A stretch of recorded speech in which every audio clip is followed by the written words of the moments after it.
இந்திய இராணுவத்தில் பணிபுரியும் போது 2 பிள்ளைகளும் ராவி நதியில் தவறி விழுந்து மரித்து விட்டார்கள். பிறகு அவர் மற்றும் அவர் மனைவி பிள்ளைகள் இழந்த துக்கத்தில் என்ன செய்வது என்று தெரியாமல் தவித்துக் கொண்டு இருக்கும் போது இயேசு கிறிஸ்து தரிசனம் கொடுத்து இருவரும் ஆண்டவருக்கென்று ஊழியம் செய்யும்படி அழைக்கப்பட்டார்கள். அவர்கள் செய்து வரும் சத்திய வேத ஆராய்ச்சி ஊழியம் ஆண்டவருடைய கிருபையால் வல்லமையாக நடைபெற்று வருகிறது. அவர்கள் கொடுக்கும் ஆண்டவருடைய வார்த்தையை நாம் கேட்போம்.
ஜெகத்தை ஜெயித்தவரேசு.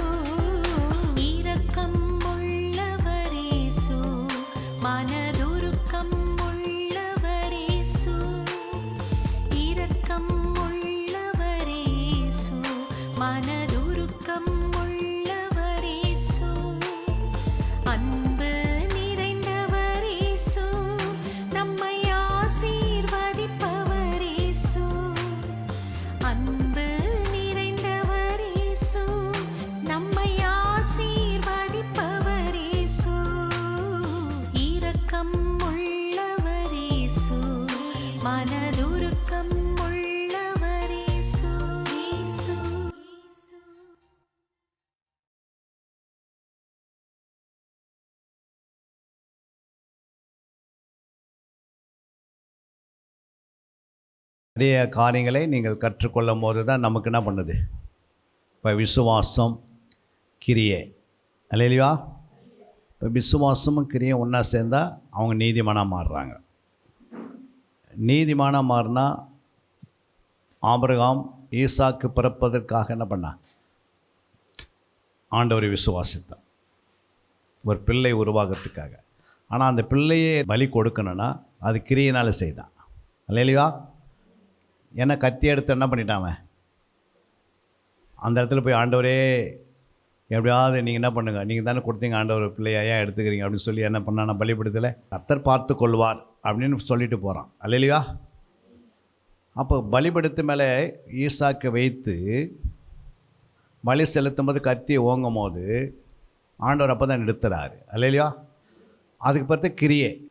அப்போ அன்பு எப்படி உருவாகுதுன்னா, உண்மையிலும் நான் சொன்னார் ஆண்டவர், வசனத்தினாலும் அல்ல, நாவினாலும் அல்ல, கிரியினாலும் உண்மையினாலும். அப்படின்னா ஆச்சுன்னா அந்த விசுவாசம் கிரியத்தோடு ஜாயிண்ட் ஆயிடுச்சு, விசுவாசம் கிரியோடு இணைந்து. அப்போ கிரி இல்லாத விசுவாசம் செத்தது. அப்போ விசுவாசத்து கிரியை ஒன்றா சேர்ந்து ஒரு நீதிமானாக மாற்றி, புரியுதுங்களா? இப்போனா அது ஒரு சிநேகிதனாக மாற்றுகிறது, அல்லையா. அவள் சிநேகிதனுக்கு ஆண்டவர் என்ன பண்ணுறதில்ல, எதையும் மறைக்க மாட்டார். அப்போ நமக்கு ஆண்டவருக்கு நமக்கு ஒரு அந்த மாதிரி ஒரு வசனங்கள் நம்ம அறிஞ்சு வச்சுக்கணும்னா நாம் என்ன பண்ணுவோம்? விசுவாசிப்போம், கிரியில் கொண்டு வருவோம். அன்பை செலுத்தும் போது அந்த அன்பு பாருங்கள், உண்மையிலும் கிரியில் தான் அன்பு உருவாகுது, அல்லையா. கிரி இல்லாத கிரியும் வரணும், உண்மையும் வரணும். அப்போ இந்த அன்பு வருது, அல்லையா. இப்போ இயேசு அதை தான் செய்தார். அவரும் சிலுவைக்கு நம்ம இருக்கிற மரண பயத்திலே நீங்கள் இருங்கன்னு சொல்லலை. நமக்குள்ளே அந்த மரண பயம் என்ன பண்ணிட்டார்? எடுத்துட்டார். இப்போ வியாதிகளை தூக்கிடுறாரு. மரண பயம் ஒன்று போயினாவே வியாதிகள் அவுட்டு, நோய்கள் அவுட்டு, எல்லா விதமான நமக்கு வருகிற தரித்திரம் போயிடுது. நம்ம விட்டு நமக்குள்ளே இருக்கிற சாபம் நம்ம விட்டு அழிஞ்சிடுது இயேசு நமக்குள்ளே வரும்போது, அல்லேலூயா. நம்ம இயேசுவை போலே நம்ம என்ன பண்ணிடுறோம்? அவர் சாயலே நமக்குள்ளே உருவாகுது. நான் உருவாகுது சாயல். அவர் சாயல் தான் ஆண்டோடைய வசனம், வார்த்தைலாம் அவருடைய சாயலாக இருக்குது. இது உள்ளே போய் என்ன பண்ணுது? ஒரு புதிய மனுஷனை நம்ம உருவாக்குது. யாருடைய வார்த்தை நீங்கள் கேட்குறீங்களோ அவங்கள போலே நம்ம என்ன பண்ணிடுறோம்? மாறிடும். பிள்ளைங்க பாருங்கள், அம்மா வார்த்தை அப்படியே சொல்லி அம்மாவே பேசினிருந்தா அது அம்மா போலேயே இருக்கும். அது அப்பா கிட்டே போய் உட்காந்து அப்பா கிட்டே பேசினா அப்பா மாறிடும். பாருங்கள், அதே பாருங்கள், அப்பா மாதிரியே பேசுதுன்னு வாங்க சொல்லுவாங்க. அப்போ நம்ம யாரோட உட்காடுறோம், யாரோட நம்ம சஞ்சரிக்கிறோம். நோவா தேவனோடு சஞ்சரித்தான், அவன் ஒரு நீதிமான், அவன் ஒரு உத்தமன், அல்லேலூயா. யோனோக்கு ஆண்டவரோடு சஞ்சரித்தான், புரியுங்களா. அப்போ ஆண்டவரோடு என்ன பண்ணான்? நீதிமானாக இருந்தான். அப்போது ஆண்டவரை போலே அவன் தான். அப்போ நம்ம ஆண்டவரோடு என்ன பண்ணோம்? அவருக்கு எழுதி கொடுத்த வார்த்தையோடு நம்ம என்ன பண்ணோம்? ஐக்கியமாக இருந்தால் நம்ம என்ன பண்ணிடுறோம்? ஒரு நாள் நம்ம கர்த்தர் நம்ம என்ன செய்கிறாரு?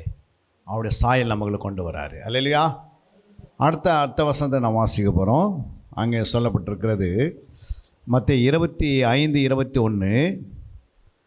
அவனுடைய எஜமான் அவனை நோக்கி, நல்லது உத்தமம் உண்மை உள்ள ஊழியக்காரனே, கொஞ்சத்திலே உண்மையாயிருந்தாய், அநேகத்தின் மேல் உன்னை அதிகாரியாக வைப்பேன், உன் எஜமானுடைய சந்தோஷத்திற்குள் பிரவேசி என்றான், அல்லேலூயா. அப்போது அந்த எஜமானுக்குடைய சந்தோஷம்னா என்ன? அது பரலோகத்துக்குள்ளே அவன் நுழையிறான். எப்படி? உத்தமம் உண்மை உள்ள ஊழியக்காரனே, அல்லேலூயா. நமக்குள்ள உத்தமம் இருக்கணும், உண்மை உள்ள ஊழியக்காரன் இருந்தால், கொஞ்சத்தில் உண்மையாக இருந்தாவே என்ன பண்ணிடலாம்? அநேகத்தின் மேல் உன்னை அதிகாரியாக வைப்பேன். இது தேவ சித்தம், அல்லேலூயா. அடுத்த நம்ம வாசிங்க எபிரேயர் 13:21. இயேசு கிறிஸ்துவை கொண்டு தமக்கு முன்பாக பிரியமானதை உங்களில் நடப்பித்து நீங்கள் தம்முடைய சித்தத்தின்படி செய்ய உங்களை சகலவித நற்கிரிகளினாலும் அவருக்கு என்றென்றைக்கும் மகிமையும் உண்டாவதாக, ஆமேன், அல்லேலூயா. அங்கே என்ன சொல்லப்படுது? நீங்கள் தம்முடைய சித்தத்தின்படி செய்ய உங்களை சகலவித நற்கிரியிலும், அல்லேலூயா. அதில் சீர் பொருந்தினவளாக இருக்க வேண்டும். எப்படி இருக்கணும்? சீர் பொருந்தினவளாக இருக்கிறவளாக அவருக்கு என்றென்றைக்கு மகிமை உண்டாவதாக. அப்படின்னா ஆமேன். அப்போ ஆண்டவர் என்ன சொல்கிறாரு? இயேசு கிறிஸ்துவை கொண்டு தான் என்ன பண்ண முடியும்? தமக்கு முன்பாக பிரியமானதை உங்களுக்குள் நடப்பிக்க முடியும். அல்லேலூயா. இயேசு கிறிஸ்துவை இல்லாமல் நம்ம எதையுமே நம்ம நல்லதே நடப்பிக்க முடியாது. இயேசு கிறிஸ்து இல்லாத எதையும் செய்ய முடியாது. அப்போ நல்லதே நடப்பிக்கணும். இரண்டாவது, அவருடைய சித்தத்தின்படி செய்யணும். அதில் சகலவித நற்கிரிகளை நம்ம என்ன பண்ண சீர்பொருளாக இருக்கணும். அல்லேலூயா. அதுக்கடுத்து மத்தேயு 10:32 வாசிக்கிறோம். மனுஷர் முன்பாக என்னை அறிக்கை பண்ணுகிறவன் எவனோ அவனை நானும் பரலோகத்தில் இருக்கிற என் பிதாவின் முன்பாக அறிக்கை பண்ணுவேன். அல்லேலூயா. அப்போ மனுஷருக்கு முன்பாக நம்ம என்ன செய்யணும்? இயேசுவை அறிக்கை பண்ணணும். இயேசு எப்படின்னா எதுக்காக அந்த பூமிக்கு வந்தார்? இன்றைக்கி இயேசுவை பற்றி நம்ம சொல்லுவதுக்கு என்ன பண்ணுறோம்? கூச்சப்படுறோம். அல்லேலூயா. சொல்லிவிட்டு ஏதாவது நடந்துச்சுன்னா, ஏதாவது தப்பி அடிச்சிட்டாருன்னா, இல்லை ஏதாவது திட்டாங்கன்னா, எதனா கேவலப்படுத்திட்டாங்கன்னா அப்படின்னு நம்ம நினைக்கிறோம். ஆனால் ஆண்டவர் என்ன சொன்னார்? நீங்கள் புறப்பட்டு போய் சகல ஜாதிகளையும் சீசராக்குங்க, அவர்களுக்கு உபதேசம் பண்ணுங்க, நான் சொன்னதெல்லாம் கட்டளைகள் அவள் கொடுங்க, உலகத்தின் முடிவு பறிந்த வரைக்கும் நான் எங்கே இருப்பேன்? நான் உங்களோட கூடவே இருப்பேன்னாரு. அப்போ எப்படி இருப்பார்? ஆவியாக இருப்பார், வார்த்தையாக இருப்பார், வசனமாக இருப்பார், உனக்கு எல்லாவற்றையும் அன்பாகவே இருப்பார். அல்லேலூயா. உன்னை ஆண்ட சொல்கிறார்ல, உன்னை தொடுகிறவன் என் கண்மணி தொடுகிறான். அப்போது நம்மளை யாருன்னா தொடுவாங்களா? சொல்லுங்கள். அப்போ அந்த விசுவாசம் நமக்குள்ளே இருக்கணும். ஒன்று உலகத்தின் முடிவு வந்து அவங்களோட இருப்பேன்னு சொன்னார். அது ஒரு விசுவாசம் இருக்கணும். புரியுங்களா? அப்போ உன்னை தொடுக்கிறவன் என் கண்மணியை தொடுக்கிறார். அப்போ இந்த விசுவாசம் நமக்குள்ள இருக்கணும். அப்போ நம்ம புறப்பட்டு நம்ம அவருடைய நாமத்தை அறிக்கை செய்யும் போது, இயேசுவின் அறிக்கை செய்யும் போது, பிதாவும் ஒரு நாள் என்ன பண்ணுவார்? இயேசு கிறிஸ்து பிதாவுக்கு முன்பாக அறிக்கை பண்ணுவார். அல்லேலூயா. நம்ம இங்கே கூச்சப்படுறோம், ஐயோ எப்படி சொல்கிறது அப்படிலாம் இல்லை. ஏன் அப்படின்னா நமக்கு இந்த பூமியில் அப்படி சொல்லுவதற்கு அங்கீகாரம் கொடுத்துருக்கிறார் ஆண்டவர். அல்லேலூயா. சட்டங்கள் என்னென்னமோ சொல்லி கொண்டிருக்கோம். சட்டம் நான் சொல்லும், சில நேரத்தில் நீங்கள் இயேசு பற்றி சொல்லுங்கள் சொல்லாதுன்னு. ஆனால் இந்த உலகம் யாருது? இந்த உலகம் யாருது? இதை விலைக்கரையை கொடுத்து ஆண்டவர் வாங்கினார், ரத்தத்தினால் சம்பாதித்தார். அல்லேலூயா. இந்த உலகம், இந்த பூமி, இந்த வானம், இந்த பூமியில் உள்ளவைகளெல்லாம் வந்து ஆண்டவர் விலை கொடுத்து வாங்கிட்டார். அதனால தான் வானத்திலையும் பூமியிலும் சகல அதிகாரம் எனக்கு கொடுக்கப்பட்டிருக்கிறது. புரியுங்களா? அதிகாரன்றது என்ன சொல்லுவோம்? ஒரு பிசாசு சொல்லுது, நீ என்னை வேதனைப்படுத்தி இங்கே வந்தேன்னு கேட்குது. ஆனால் அந்த மனுஷன் வேதனைப்படுறது அந்த பிசாசுக்கு தெரியல. ஆனால் அதுக்கு தான் என்ன தெரியுது? பிசாசுக்கு வேதனை வருதுன்னு பிசாசு ஜெபம் பண்ணுது. உடனே எப்படியாவது என்னை என்ன பண்ணுங்க, இந்த பன்றி கூட்டத்தில் என்ன பண்ணிவிடுங்க, அனுப்பிடுன்னு சொல்லி பிசாசு ஜெபம் பண்ணுது. அப்போ பிசாசுக்கே ஆண்டவர் பதில் கொடுக்குறாரு. பிசாசு ஜபத்துக்கே என்ன பண்ணார் ஆண்டவர்? பதில் கொடுத்தாரா கொடுக்கலையா? பிசாசு கேட்குறான்ல, என்னை வேதனைப்படுத்த இங்கே வந்தேன்னு கேட்குறேன். ஆனால் அதே கல்லறையில் ஒருத்தர் வேதனையோடு இருக்கிறான்.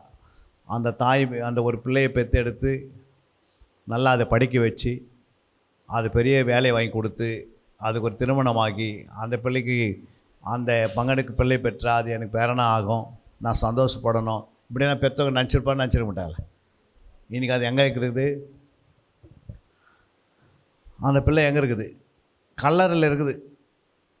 அதுவே கல் எடுத்து என்ன பண்ணிக்குது? அதே எடுத்து அடிச்சுக்குது. புரியுங்களா? அப்போது இரவும் பகலும் அவங்களுடைய வாழ்க்கை ஊரெலாம் போய் சொல்கிறாங்க. பண்ணி மயக்கிறவங்களாம் என்ன பண்ணுறாங்க? அடிக்கடி போய் உங்கள் மகனை நான் கல்லறையில் பார்த்தேங்க அப்படின்னா எவ்வளோ கஷ்டம். நம்ம சாதாரண போலீஸ் ஸ்டேஷனில் பார்த்தாவே, போலீஸ் ஸ்டேஷனில் உங்கள் பையனை பார்த்தா ஊரெல்லாம் கலங்கிடுது, வீடெல்லாம் இல்லை. இப்போ அவர் எங்கே இருக்கிறாரு? மகன் கல்லறையில் இருக்கிறாரு. நாங்கள் அங்கேருந்து பார்த்தோம், அவர் கல்லறையில் நாங்கள் பார்க்கும்போது தூரத்துலேருந்து பார்த்தோம், அவர் கல் எடுத்து அவரே அடிச்சுக்கிறாரு, அவரே காயப்படுத்திக்கிறாரு. புரியுங்களா? எத்தனையோ அந்த ஆவி என்ன பண்ணிச்சு அவனை, அந்த அசுத்தாவி உள்ளே இருக்கிற அசுத்தாவிங்க ஒரு லேகியன் அப்படின்னா 6000 பிசாசு இருந்தது. அந்த 6000 பிசாசும் கல் எடுத்து என்ன பண்ணிக்குது, கல் எடுத்துக்கோ கையில், உன்னே நீ அடிச்சுக்கோ அப்படின்னு. புரியுங்க? அவனுடைய கல் எடுத்து அவனே அடிக்கும் போது அவனுக்கு என்ன பண்ணுது, அடிக்கும் போது அடிக்க சொல்கிறது யார்? அந்த ஆவிங்க. அப்போ தினந்தோறும் அவன் வாழ்க்கையில் நிர்வாணப்படுத்தி வச்சுருந்தான். மற்ற ஜனங்கள்லாம் வந்து என்னென்னு சொல்லியிருப்பாங்க, அவங்க அப்பா அம்மா செய்த சாபதாமா இப்படி வந்துடுச்சு அப்படின்வாங்க இல்லை. அப்போ ஆண்டவர் அவன் இரவும் பகலாம் ஜெபம் பண்ணாங்களா? அவங்க அப்பா அம்மா ஜெபம் பண்ணாங்களா? புரியுங்களா? ஆண்டவரே என்ன பண்ணுறாரு, தேடி போகிறாரு. அல்லேலூயா. எங்கே தேடி போகிறாரு? அந்த மனுஷனை தேடி போகிறாரு. புரியுங்களா? அப்போ ஏன் தேடி போனார்? அதுக்கு பார்த்தா அன்பு. அல்லேலூயா. நம்ம சொன்னால் கூட போக மாட்டேன்றோம். வாங்க ஜெபத்துக்கு அப்படின்னா என்ன பண்ணல, வாங்க பைபிள் கிளாஸ் என்ன பண்ணுறோம், யோசிக்கிறோம். என்ன யோசிக்கிறோம்? இனி ஹோம்ஒர்க் எடுக்கல, போனால் என்ன சொல்லுவாருன்னு தெரியாது. ஆனால் ஆண்டவர் பாருங்கள், எதுவுமே சொல்லாமே அன்பினாலே. புரியுங்களா? ஏன் அப்படின்னா நம்ம பைபிள் கிளாஸில் படிக்கிறதுனால எந்தெந்த நாள் கிளாஸ் அப்படின்னு சொல்லிட்டாவே நமக்கு அதுக்கு ஆயத்தமாகிடணும். ஏன் சொல்லுங்கள்? அப்போ தான் ஆண்டு இன்னொரு வேலையை நம்ம கையில் கொடுப்பாரு. இந்த வேலையை நம்ம வசதியாக செய்திருந்தோம்னா அடுத்த வேலையை தரைய மாட்டார் ஆண்டவர். ஏன்னா முதல் வேலையை நான் கொடுத்தேன்ப்பா உனக்கு, உன்னை வந்து மாதத்துக்கு ஒரு 3 மணி நேரம் பைபிள் கிளாஸ் வந்து உட்கார சொல்லி உனக்கு நான் டைம் கொடுத்தேன், ஒரு 2 வருஷம் நீ அதில் பயிற்சி எடுத்துக்கோ அப்படின்னு. ஆனால் நீ என்ன பண்ணுறாத, நீ அசதியாக இருக்கிற. அப்போ அடுத்த வேலை என்ன பண்ண மாட்டார் ஆண்டவர், கொடுக்க மாட்டார். புரியுங்களா? அதனால தான் ஆண்டவர் என்ன பண்ணாருன்னா ஒவ்வொருக்கும் வேலையை கொடுப்பார். அதை அவங்க அசதியாக செய்வாங்க, அவங்க விருப்பத்தின்படி செய்வாங்க. போனாலும் போகலாம் பரவாயில்ல, போகலனாலும் பரவாயில்ல, இப்படியெல்லாம் இப்படியே விசுவாசம் இருக்கும்போது புரியுங்களா, தேவன் என்ன பண்ணுவார், தேவனுடைய வேலையை அசதியாக செய்கிறவர்கள் 49 வாசி யோவானில் இருக்குதுல்ல, வேதத்தை அறியாதவர்களாகிய இந்த ஜனங்கள் சபிக்கப்பட்டவர்கள் என்றார்கள். அல்லேலூயா. அல்லேலூயா. அப்போ வேதத்தை அறியாதுன்னா அவங்க யார்? அப்போ வேதத்தை அறியதான் வேத பாடம். அல்லேலூயா. அப்போ எல்லாருமே வேத பாடத்தை என்ன பண்ணோம், நம்ம சர்ச்சையிலுக்கு அத்தனை போய் வேதத்தை அறிஞ்சிக்கணும். யாரும் நீங்கள் மட்டும் இல்லை, நீங்கள் போய் சொல்லணும், ஆண்டவரே வாங்க இந்த இடத்துல கிளாஸ் இருக்குது, நீங்கள் வந்து என்ன பண்ணுங்கள் அப்படின்னு ஆண்டவர் உங்ககிட்ட சொல்கிறத நீங்கள் போய் அவங்ககிட்ட என்ன பண்ணணும். அப்படி சொல்கிறதுக்கு பேர் என்னது? நம்ம அதுக்கு சொல்கிறது, நம்ம போய் அவங்களுக்கு சொல்கிறோம்ல, இங்கே கிளாஸ் நடக்குது, வாங்க வேதத்தை அறியாத இந்த ஜனங்கள் சபிக்கப்பட்டன்னு எழுதியிருக்குது, அதெல்லாம் நீங்கள் என்ன பண்ணுங்கள், வந்து வேதத்தை நீங்கள் அறிந்து கொள்ளுங்க. அதுக்கு போய் நீங்கள் சொல்கிறீங்களா, அதுக்கு பேர் என்னது? நம்ம அந்த அன்பு தான் சொல்லுவோம். அன்பினால் தான் போய் சொல்ல போகிறோம். அந்த அன்பு சொல்ல நீங்கள் ஒருவருக்கு ஒரு என்ன பண்ணுங்கள், அறிக்கை செய்யுங்க. அப்போது நீங்கள் என்கிட்ட வரும்போது என் பிதாவுக்கு முன்னாடி நான் அறிக்கை செய்வேன். அப்போ நம்ம போய் என்ன பண்ணணும், மற்றவர்களுக்கு நாம் என்ன கற்றுக்கணுமோ அதை போய் மற்றவர்களுக்கு என்ன பண்ணணும், சொல்லணும். அப்படி சொல்லும் போது நமக்கு ஒரு ப்ரொமோஷனை தரார் ஆண்டவர். எப்பயும் அப்படி தான் ஆண்டவர்கிட்ட இருந்து என்ன பண்ணுறோம், நன்மை பெற்றுக்கொள்கிறோம். அல்லேலூயா. நம்முடைய நன்மைகள் எல்லாம் ஆண்டவர் எப்படி தராருன்னா, நம்மக்கிட்ட கொடுத்ததே நம்ம மற்றவர்களுக்கு கொடுக்கும் போது அடுத்த நன்மை நமக்கு வந்துடுது, அடுத்த ஆசீர்வாதம் நமக்கு வந்துடுது. உனக்கு என்ன வேணுமோ அதை ஆண்டவர் அடிக்கடிக்கு என்ன பண்ணுறாரு, அதை அவரே கொடுப்பார். புரியுங்களா? நம்ம எதையுமே சொல்லாதந்தா அதை தான் என்ன மாறிடுது. இப்போ இயேசு வந்து நேரடியாக பார்த்துட்டாரு. புரியுங்களா? ஒரு மனுஷன் கல்லறையில் இருக்கிறான், அவனை விடுதலை ஆக்கணும். புரியுங்களா? உடனே கப்பல் என்ன பண்ணுறாரு, இந்த சைடு ஓட்டுங்க அப்படின்றாரு. புரியுங்களா? அவர் கடல்லேருந்து இறங்கிறதுக்கு முன்னாடியே பிசாசு என்ன பண்ணுது, ஓன்னு சத்தம் விடுது. புரியுங்களா? அந்த ஏரியாவில் எத்தனையோ மனுஷருக்கு போனாங்க, யாருமே சத்தம் இல்லை. அந்த மனுஷரை பார்த்து பிசாசு என்ன பண்ணல, சத்தம் விடலை. ஆனால் இயேசு வந்திருக்கு சத்தம் விடுறது. அப்போ நமக்குள்ளே இயேசு இருந்தான்னா, நீ பஸ்ஸில் யாருன்னா அது மாதிரி நிலைமையில் இருந்தால் அவங்க சத்தம் விடுவாங்க, அந்த அம்மா பஸ்ஸில் ஏற்றாதீங்க இல்லை. அப்போ உடனே என்ன சொல்லுவாங்க, ஏம்மா நீ கம்முன்னு உட்காரு, கண்டக்டர் சொல்லுவார். புரியுங்களா? எல்லாருக்குமே பஸ்ஸு எல்லாருக்கும் தானே, ஏன் ஏறக்கூடாது என்ன? இல்லை அந்த அம்மாவுக்குள்ளே இயேசு இருக்கிறாரு. அப்போ இயேசு தானே என்ன பண்ணுது, இயேசுவானவர் நீ சொல்லனா கூட அவங்க சொல்லி சுவிசேஷம் அறிவிக்கிறாங்க. அப்போ பஸ்ஸில் இருக்கிறவங்களாம் என்ன ஆகிடுது, சுவிசேஷம் அறிவிக்கப்படுது. புரியுதுங்களா? அப்போ அந்த அளவுக்கு நமக்குள்ளே இயேசு இருக்கிறாரு. நம்ம என்ன பண்ணிக்கணும், அடிக்கடிக்கு அறிக்கை செய்யணும். இயேசு உள்ளே இருக்கிறாரு, அவரை பிரதிபலிக்கிறேன்னா உள்ளே இருக்கிற இயேசு வெளியே இருக்கிற பிசாசுக்கு தெரியும். சரிங்களா? இவங்களுக்குள்ளே இயேசு இருக்கிறாருன்னா அது அலைக்கழிக்கும், கத்த ஆரம்பிச்சிடும். சரிங்களா? அந்த 16-17 கூட வாசிக்கிறேன்ல, அப்போஸ்தலர் 16-17. இதெல்லாம் பிதாவின் சித்தத்தை செய்யறது காரியங்கள். இப்போ நான் சொல்கிறதெல்லாம் வந்து பிதாவின் சித்தத்தை செய்வது. அவள் பவுலையும் எங்களையும் பின்தொடர்ந்து வந்து, இந்த மனுஷர் உன்னதமான தேவனுடைய ஊழியக்காரர், ரட்சிப்பின் வழியை நமக்கு அறிவிக்கிறவர்கள் என்று சத்தமிட்டாள். அல்லேலூயா. அல்லேலூயா. பாருங்க, யார் சொல்கிறது? குறி சொல்கிற ஒரு ஆவி சொல்லுது. புரியுங்களா? அந்த குறி சொல்கிற ஆவி என்ன சொல்லுது? மறுபடியும் வாசிங்க. அவள் பவுலையும் எங்களையும் பின்தொடர்ந்து வந்து, யாரே அந்த அம்மா வந்து என்ன பண்ணுறாங்க? பவுலையும் எங்களையும் பின்தொடர்ந்து வந்து, இந்த மனுஷர் உன்னதமான தேவனுடைய ஊழியக்காரர் ரட்சிப்பின் வழியை நமக்கு அறிவிக்கிறவர்கள் என்று. யாருக்கு? பிசாசு சொல்லுது, நமக்கு அறிவிக்கிறவர்னு. பிசாசு சொல்லுதுன்னு ரட்சிப்பின் வழியை இவர்கள் என்ன பண்ணுறாங்க? அறிவிக்கிறாங்க. புரியுங்களா? அப்படின்னு அவங்கள சொன்னாங்க. இப்போ ஊழியம் இது செய்ய ஆரம்பிக்குது. அல்லேலூயா. அப்போ அந்த அளவுக்கு ஊழியம் வந்து நமக்கு இதெல்லாம் தெரிஞ்சு வச்சுருந்தா தான் நம்ம மூலமாக சில ஊழியங்கள் நடக்க ஆரம்பிச்சிடும். புரியுங்களா? நம்ம அந்த நினைவு வந்து அதை இப்போ நீங்கள் எதுவுமே வந்து உங்களுடைய வாழ்க்கையில் டக்குன்னு வந்து ஒருத்தர் ஒரு 10,000 ரூபாய் கையில் கொடுத்து வச்சுங்கன்னு சொன்னால் நீங்கள் என்ன பண்ணுவீங்க? அவங்க எதிர்பார்க்காதவங்க வந்து கொடுக்குறாங்க. உங்கள்கிட்ட கொடுக்க சொன்னார் 10,000 ரூபாய். புரியுங்களா? உங்களுடைய ஊழியத்துக்காக நான் தரேன் அப்படின்னு உங்கள்கிட்ட கொடுக்குறாங்க. நீங்கள் என்ன பண்ணுவீங்கம்மா? இப்போ நீங்கள் ஊழியம் செய்கிறீங்க, திடீர்னு சொல்கிறாங்க, உங்களை ரோட்டில் பார்க்குறாங்க, இந்த மாதிரி வந்து உங்களை கேள்விப்பட்டு நீங்கள் அந்த சைடில் ஊழியம் செய்கிறேன்னு சொன்னாங்க, கேள்விப்பட்டாங்க. ஒரு ஐயா வந்து உங்கள்கிட்ட ஒரு 10,000 ரூபா கொடுக்க சொன்னார் அப்படின்னு சொன்னாங்க. உங்கள்கிட்ட அப்படி சொன்ன பிறகு நீங்கள் என்ன பண்ணுவீங்க? வாங்கின பிறகு உடனே விசிலன்ஸ் பிடிக்கிறாங்க. அது வந்து எல்லாம் கள்ள நோட்டுன்னு என்ன பண்ணுவீங்க? உடனே அது என்ன பண்ணாங்க? கள்ள நோட்டுக்காரன் வந்து உங்களை புஷ்டான்னு வச்சுங்க, நீங்கள் என்ன பண்ணுவீங்க? அரெஸ்ட் ஆகிடுவீங்க. புரியுங்களா? ஏமா உன் கையில் தான் நான் பார்த்த 10,000 இல்லை அந்த அம்மா கொடுத்தான்னு கேட்பாங்களா? அவங்க கேட்க மாட்டாங்க. அந்த பொம்பளை சொல்ல நான் கொடுக்கல, அவங்ககிட்ட தான் அது. புரியுங்களா? அப்போ அது தப்பிக்கிறதுக்காக உங்கள்கிட்ட கொடுத்துச்சு. ஆனால் நீங்கள் யோசிக்கணும், நான் இதுக்காக ஜோமே பண்ணலையே, இது எப்படி 10,000 என் கை வரும்? என்னது? நான் இந்த ஊழியத்துக்காக என்ன பண்ணல, 10,000த்துக்காக நான் ஜோம் பண்ணலையே. அப்போ யாருக்கு கொடுத்தாலும் என்ன பண்ணக்கூடாது? வாங்கக்கூடாது, நமக்கு தெரியணும். புரியுதுங்களா? ஊழியர் செய்து யார் இருந்தாலும் என்ன பண்ணலாம்? நமக்கு நம்மளை உள்ள தள்ளுறதுக்கோ நம்மளை வஞ்சிக்கிறதுக்கோ நம்ம எதை செய்யறதுக்காக வருவான் பிசாசு. அப்போ நம்ம எல்லாவற்றையும் ஆவிக்குரிய காரியங்கள் ஆவியான சொல்கிறாரு, எல்லாவற்றையும் நீங்கள் ஆராய்ந்து அறிந்து வச்சுருந்தீங்கன்னா, இப்போ வேதத்தை படி நம்ம வாழலை,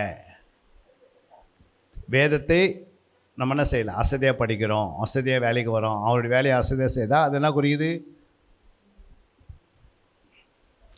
சபைக்கு படி. இப்போ சாபம் நம்ம மேலே நம்ம ஏற்றிக்கூடாது, அப்போ நம்ம அசதியாக இருக்கக்கூடாதுன்னு அது தெரிஞ்சிருது. புரியுங்களா? டக்குன்னு ஒருத்தர் வந்து நம்மக்கிட்ட 10,000 கொடுக்குறாங்கன்னா, நம்ம ஜெபம் பண்ணலையே, ஆண்டவர்கிட்ட நம்ம கேட்கலையே, கேட்காதே எப்படி வீட்டுக்கு வருது? புரியுங்களா? டக்குன்னு நீங்கள் உங்கள் மகன் இருப்பாங்க, உங்கள் பையன் இருப்பான், டக்குன்னு உங்கள் பிள்ளைங்க இருப்பாங்க, டக்குன்னு வந்து அவங்க சொல்லுவாங்க, இப்படி ஒரு பொண்ணு அங்கே இருக்குது, உங்கள் பையனை கொடுக்குறீங்களா, அது வந்து இவ்வளோ படிச்சிருக்குது அப்படின்னு சொன்னால் நம்ம என்ன பண்ண முடியாது? நான் அந்த இடத்துக்கு ஜெபமே பண்ணலையே. முன்னாள் பிள்ளைங்களுக்கு இன்னும் நீங்கள் பிளான் போட்டிருப்பீங்க, ஒரு 3 வருஷம் 4 வருஷம் போட்டு வச்சுருப்பீங்க, எல்லாம் கடன்லாம் தீரட்டும், எல்லாம் கரெக்டாக செட் ஆகிட்டோம், லோன்லாம் அடையிட்டோம், அது பிறகு நான் என்ன பண்ணுவேன்? திருமணம் பண்ண நம்ம பிளான் போட்டு வச்சுருப்போம். இது நடுவில் என்ன பண்ணுது வந்து, இப்போ நான் கல்யாணத்துக்காக என்ன பண்ணல, நான் ஜெபமே பண்ணலையே, உபவாசம் போடலையே, இதுக்காக நான் பாரத்தோடு ஜெபிக்கலையே, என் பிள்ளை படிக்கிறதுக்காகவோ இல்லை வேலை செய்து கொண்டு வேலையே இன்னும் கொஞ்ச நாள் செய்யட்டும், கடன்லாம் போனது அப்படி தானே ஜெபம் பண்ணுகிறேன், இப்போ தெரியல ஏன் இது வருது அப்படி நம்ம என்ன பண்ணல, நிதானிக்க முடியல. சில நேரத்தில் அதில் போய் சிக்கிடுறோம். புரியுங்களா? சில வந்துச்சு அப்போ எதை முடிச்சிடலாம் அப்படின்ட்டு முடிக்கிறோம். புரியுங்களா? ஒரு 6 மாதம் ஆண்டுக்குன்னா தெரியுது, அவருக்கு சொல்கிறாங்க இது 3வது கல்யாணம் பண்ணுறான்னு சொல்கிறாங்க. எத்தனை இந்த மாப்பிள்ளை எத்தனை கல்யாணமா? மூன்றாவது கல்யாணம் பண்ணுறான்னு சொல்லணும். எப்படி இருக்கும்? அது மாதிரி எத்தனை பேர் சிக்கிறாங்க போயிட்டு. அப்போ நம்ம ஜெபிக்கிறவங்களுக்கும் வேதத்தை வாசிக்கிறவங்களுக்கும் ஆலயத்துக்கு போகிறவங்களுக்கும் எப்பவுமே இந்த கனெக்ட் கரெக்டாக இருக்கணும். புரியுங்களா? நம்மோட தேவன் பேசுகிறாருன்னா ஒவ்வொரு நாளும் நம்மளுக்கு வேதத்தின் வழியாக தான் பேசுவார். நம்ம ஆண்டரோட ஜெபத்தோடு பேசுகிறோம். நமக்கு என்ன வேணுமோ நம்ம அதை ஆண்டவர்கிட்ட கேட்குறோம். புரியுங்களா? நம்ம பேசுகிறது, ஆண்டவர் நம்மோடு பேசுகிறது, நம்ம ஆலயத்தில் போகும்போது அங்கே கொடுக்குற மெசேஜ் மூலமாக அதோட என்ன ஆகும்? கனெக்ட் உண்டாக்குவார் ஆண்டவர். அப்போ இதெல்லாம் அறியாமையே நம்ம ஓடின்னு இருந்தோம்னா நமக்கு என்ன நடக்குது நமக்கே தெரியாது. வாழ்க்கையில் நிறைய நஷ்டங்களை அனுபவிக்கிறதாயிடுது. அதனால தான் வேத வாக்கியங்களை நீங்கள் என்ன பண்ணிக்கணும்? ஆராய்ந்து பாருங்கள், உங்களுக்கு நித்திய ஜீவன் உண்டுன்றார். அப்போ இந்த வேதத்தை அறியாத ஜனங்கள் சபிக்கப்பட்டது. அப்போ நம்மளோட தெரியாதவங்களுக்கெல்லாம் நம்ம என்ன பண்ணோம்? அதாவது காலம் எப்படி இருக்குது? பொல்லாதவைகளாக இருக்குது. நாட்களை பயன்படுத்தி கொள்ளுன்றாரு. காலங்கள் பொல்லாதவைகள், ஆனால் நாட்கள் என்ன பண்ணிக்க? புரோஜனப்படுத்திக்கோ. அப்போ நம்ம புரோஜனப்படுத்திக்கணும். நம்மளாம் தெரிஞ்சவங்களாம் சொல்லணும். இப்போ நீங்கள் சொல்கிறதுனால, நீங்கள் அவங்களுக்கு சொல்கிறதுனால, புரியுங்களா, அவங்களுடைய ஆத்ம பலப்படுது. புரியுங்களா? நம்ம சர்ச்சுக்கு போகிறோம், 3 ஹவர் ஒரு கிளாஸ்க்கு போட்டுக்கிட்டு ஒரு ஸ்கூலுக்கு போகிற பிள்ளைங்களுக்கு, புரியுங்களா, உடனே அவங்க என்ன பண்ணுறாங்க? வீட்டில் இருக்கிற தாய் தாப்புகள் படிச்சுன்னுங்கிற பிள்ளைங்களுக்கு என்ன பண்ணுறாங்க? பிள்ளைங்களுக்கு படிச்சுனே இருக்கிறாங்க. ஒரு எஸ்எல்சி முடிக்க போகிறாங்க, ஃபைனல் வருது, 10th கிளாஸ். இப்போ +2 படிக்கிறாங்க, ஒரு ஃபைனல் பண்ண போகிறாங்க. உடனே ஒரு 3 மாதம் வரும்போது டியூஷன் வச்சுடுவாங்க. என்ன வச்சுடுவாங்க? ஏன் வைக்கிறாங்க? அது ஒரு பூஸ்ட் மாதிரி. அவங்களுடைய மார்க் என்ன பண்ண, ஸ்கோர் பண்ணுவாங்க. அந்த 3 மாதத்தில் என்ன பண்ணுவாங்க? அவங்க கொஞ்சம் அந்த இடத்து டியூஷன் வைக்கிறதுனால அவங்க கரெக்டான என்னென்ன கொஸ்டின் வரும், என்னென்ன வரும், டக்கு என்ன பண்ணுவாங்க? இந்த ரூட்டில் தான் வரும், இதெல்லாம் நீங்கள் கொஞ்சம் பார்த்துங்க அப்படின்வாங்க. அவங்க போய் உட்காரும்போது தேவையில்லாத கொஸ்டின்லாம் படித்து மனப்பாடம் பண்ணுறதை காட்டிலையும் இதுங்களை தேவையானது ஒன்று இல்லை, அதை கரெக்டாக போய் பிக்கப் பண்ணுவாங்க. அதே போல் தான் நம்ம ஆலயத்துக்கு போகிறோம். இது ஒரு டியூஷன் கிளாஸ் மாதிரி, பைபிள் கிளாஸ் இல்லையா? நம்ம கொஞ்சம் பூஸ்ட் ஏற்றி நம்ம என்ன பண்ணுறோம்? ஒரு 760 மணி நேரத்தில் ஒரு 3 மணி நேரம் உட்காந்து கற்றுக்குறோம், அவ்வளோதான். 3 மணி நேரத்தில் நம்ம சர்ச்சை விட்டு ஓட முடியாது. 3 மணி நேரம் நீங்கள் உட்காந்து கற்றுக்கிறதுனால சர்ச்சை ஆகிடுமா உங்கள் நிமித்தம்? நம்ம இல்லை சர்ச்சை கெட்டுருமா? இன்னும் அந்த சர்ச்சையில் மேன்மையாக ஆக்கப்படுவீங்க இல்லை? நம்ம ஒரு 3 மணி நேரம் நீ கற்றுக்கொண்டதை மற்றவங்களுக்கு என்ன பண்ண போயிட்டு அவங்களுக்கும் சொல்லணும், அறிக்கை பண்ணணுன்றார் ஆண்டவர். அதில் ஒரு ஆசீர்வாதம் உங்களுக்கு இருக்குது. புரியுங்களா? எத்தனையோ பேர் கண்ணுக்கு குருடாகப்பட்டு இன்னும் என்ன பண்ணுறாங்க? தேவனை அறியாதையே சுற்றி கொண்டிருப்பாங்க. புரியுங்களா? சண்டே கேட்குற மெசேஜோடு அவங்களுக்கு எதுவே அனுதின வேதத்தை எடுக்கிறதுக்கு ஒரு வழிவசதி இருக்குதுல்ல, அது இது தான். தினந்தோறும் வேத வாக்கியங்களை ஆராய்ந்து பாருங்கள், தேடி வாசிக்கின்றது. நீங்கள் கற்றுக்கொண்டதை மற்றவர்கள் கற்றுக் கொடுக்கணும், இல்லை மற்றவர்கள் கொண்டு வரணும். இதை தான் ஆண்டவர் மேலே வச்சுக்கிற அன்பு அல்லையா? வேறு என்னத்தை நான் ஆண்டவங்கிட்ட கேட்குறேன்? பணம் கேட்கல, பொருள் கேட்கல, அப்புறம் உங்களையும் கேட்கல. ஆனால் உங்களிடத்தில் உள்ளது என்ன பண்ணுங்க? மற்றவங்களுக்கு சொல்லுங்கள். அப்போனா அது ஆண்டவர் ராஜ்யம் கட்டப்படுது. 10 பேர் கற்றுப்பாங்க. நாங்கள் அப்படி தான் ஆரம்பத்துலேருந்து கற்று நிறைய கிளாஸ் படிக்கும் போதே எம்டிஹெச் போய் படிக்கிறதுக்கு முன்னாடியே பல இடங்களில் போய் கிளாஸ் எடுக்க ஆரம்பிச்சிட்டோம். சபையாக எடுக்க ஆரம்பிச்சிட்டோம். ஆண்டவர் நிறைய காரியங்களை அதனால் நாங்கள் போய் மற்றவங்க சொல்லும் போது நம்ம வளர்கிறோம். இப்போ நீங்கள் எப்படி இருந்தாலும் போய் நீங்கள் இதை சொல்லி தந்தீங்கன்னா அவங்க வளர்ந்துருவாங்க, நீங்கள் வளர்ந்துருவீங்க.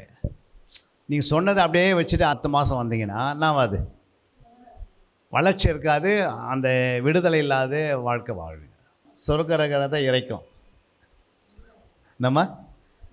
அப்போ எந்த கண்டத்தில் ஊற்று வருதோ அந்த ஊற்றை நீங்கள் கொடுத்துனே இருந்தீங்கன்னா அந்த கிணறு என்ன பண்ணோம்? அந்த ஊற்று மூடப்படாது. அதே தண்ணி நீங்கள் எடுக்காது விட்டீங்கன்னா, கிணற்றுலேருந்து தண்ணி எடுக்கலைன்னா நாம இருக்கிற தண்ணியை நாற்றம் எடுக்கும். கொஞ்ச நாள் அந்த ஊற்றும் ஸ்டாப் ஆகிடும், அப்புறம் கிணறே காணாது போயிடுது. அதை தான் ஆவிக்குரிய ஜீவத்தை சொல்கிறாரு, நீங்கள் ஒரு ஜீவ ஊற்றாருங்க. என்ன ஊற்று?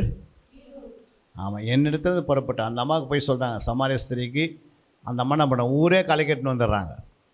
இல்லை, நான் என்ன எப்படி இருக்குன்னு சொல்லி அவர் சொல்லிட்டார், மேசியா சொல்லிட்டார், வாங்க அப்படி பார்க்கலாம் அப்படின்னு. ஒரு ஊரே ரசிக்கப்படுது. அப்போ இது மேலே தான் ஆண்டுக்குன்னா இருக்கும், அன்பு பெருகுது. நம்மக்கிட்ட இருக்கிற அன்பு மற்றவங்களுக்கு கொடுக்கணுன்னா பணத்தினாலேயோ பொருளினாலும் செய்ய முடியாது. சத்தியத்தை நீங்கள் கொடுக்கறதுனால, சத்தியத்தை சொல்கிறதுனால அந்த அன்பு விடுதலை ஆக்கிடுது. அல்லையா? அடுத்த வசனம் வாசிக்கலாம். அங்கே சொல்லப்பட்டிருக்கிறது, வெளிப்படுத்தினார் 3:5 ஜெயங்கொள்கிற எவனோ அவனுக்கு வெண்வஸ்திரம் தரிக்கப்படும். ஜீவ புஸ்தலிருந்து அவனுடைய நாமத்தை நான் கிறுக்கி போடாமல் என் பிதாவுக்கு முன்பாக அவருடைய தூதருக்கு முன்பாக அவன் நாமத்தை அறிக்கையிடுவேன். அல்லேலூயா. அப்போ ஜெயங்கொள்வர்களாக இருக்கணும். என்ன செய்யணும்? நம்ம ஜெயங்கொள்வர்களாக இருக்கணும். எத்தனை பேர் அப்படி இருக்க போகிறீங்க சொல்லுங்கள்? ஜெயங்கொள்வர்களுக்கு எங்கே இடம் இருக்குது? பரலோகத்தில் இடம் இருக்குது. அல்லேலூயா. நீங்கள் பரலோகத்தில் இடம் பிடிக்கணுன்னா நீங்கள் என்ன பண்ணணும்? ஜெயம் கொள்ளணும். புரியுங்களா?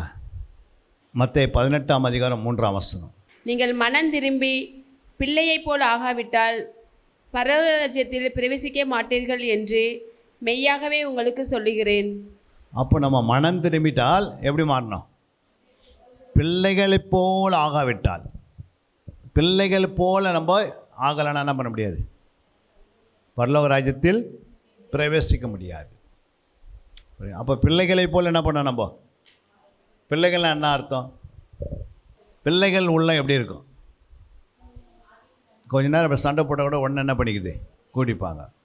புரியுதுங்களா? அதுமாதிரி நம்ம இருக்கிறோமா? ஒரு சின்ன ஒரு வார்த்தை சொன்னதுக்கு ஒரு வருஷம் பேசாது போயிடுறோம். இல்லையா? அப்போ அந்த மாதிரி நமக்குள்ளே என்ன பண்ண கிடையாது, அந்த மாதிரி கசப்பை உள்ள வைக்கக்கூடாது. இல்லையா? பிள்ளைகளைப் போல மாறவிட்டால் தேவனுடைய ராஜ்யத்தில் நம்ம பிரவேசிக்க முடியாது. மனம் திரும்பிட்டோம், சர்ச்சுக்கு வந்துட்டோம், இன்றைக்கி யாரும் என்ன பண்ண முடியல, மன்னிக்க முடியல, விட்டு கொடுக்க முடியல, சகித்து கொள்ள முடியல, அதை ஏற்றுக்கொள்ள முடியல. அதை நம்ம என்ன செய்ய முடியல, நம்மளால் அதை அறிக்கை பண்ண முடியல. அதை அப்படியே உள்ளே வச்சிட்றோம். பல வருஷங்களாக உள்ளே இருந்து அது பெரிய காயமாகி அப்புறம் இருக்கிற ஆத்மாவை அதை என்ன பண்ண, செல்லு சாப்பிட்றமே சாப்பிட்ருவோம். செல்லு இருக்குது பார்த்துக்கிறீங்களா? கதவில் கொஞ்சோண்டு செல்லு வந்திருக்கு. அதை நீங்கள் விட்டுருங்க, ஒரு 2-3 மாதம் 4 மாதம் பார்த்து பார்த்துக்கலாம். சுண்ணாம்பு அடிக்கிற போது, பெயிண்ட் அடிக்கும் போது பார்த்துக்கலாம். நான் எப்படி இருக்கும்? அப்புறம் பெயிண்ட் எடுத்துன்னு வேஸ்ட்டாக தான் ஆகிடும். ஏன்னா அங்கே டோரே இருக்காது. அப்போ நம்ம என்ன செய்யணும்? சின்ன காரியம். பிள்ளைகளைப் போல மாறாவிட்டால், அப்படி இயேசு சொல்லிட்டார் இந்த வசனம். வேறு யாருன்னா சொன்னாலும் பரவாயில்ல. இயேசு இந்த வசனத்தை சொல்லியிருக்கனால ஒரு நாள் இயேசு கிட்ட போய் நிற்கும் போது ஆண்டவர் என்ன பண்ணுவார்? நீ பிள்ளையை போல் மாறலையாம்மா, உனக்கு பரலோக ராஜ்யத்தில்னா இல்லை இடம்னு சொல்லி அங்கேருந்து தள்ளும் போது எப்படி இருக்கும்? நரகத்துக்கு. ஒரு மனுஷன் வஸ்திரம் இல்லாத போய் நின்னான்.